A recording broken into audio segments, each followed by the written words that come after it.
Airport மூர்த்தி ஆபாசமா பேசிட்டாருங்க. அப்படிலாம் அவர் பேசல. அவர் airport மூர்த்தி அவர் கருத்து வைக்கிறார். திமுகவுடைய அடிமையாக இருந்து கொண்டு, திமுகவுடைய ஏவலாக இருந்து கொண்டு, திமுகவோட ஊதுகுழலாக திருமாவளவன் செயல்படுறாருங்கிறாரு. திமுக ஊதுகுழலா நாங்க செயல்படல.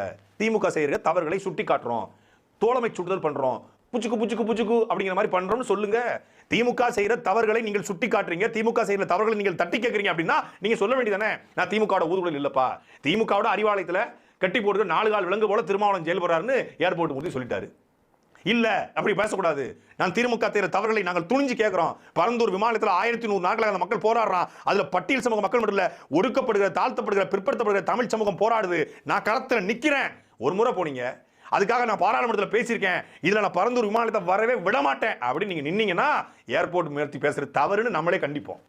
மேல்பாதி கோவில்ல காலகாலமாக வழிபட்டு வந்த திரௌபதி அம்மன் கோவிலுக்குள்ள பட்டியல் சமூக மக்களை விடமாட்டேன்னு ஒரு குறிப்பிட்ட சமூகம் சொல்லுது. கோவிலுக்கு சீல் வைக்கிறாங்க அதிகாரிகள். சீலை உடைச்சி நான் என் மக்களை கோயிலுக்கு கூட்டு போவேன்னு அண்ணன் திருமாவளவன் நின்றிருந்தாருன்னா ஏர்போர்ட் மூர்த்தி அண்ணன் திருமாவளவனை பேசுவது தவறு. இப்படி பேசாதீங்கன்னா அவர் எப்படி பாருங்க, ஒடுக்கப்பட்ட மக்களை வந்து கோயிலில் கூட்டு போயிருக்காரு, அவரை போய் நீங்க வந்து இழிவா பேசுறீங்க, நம்மளே கண்டிச்சிருப்போம்.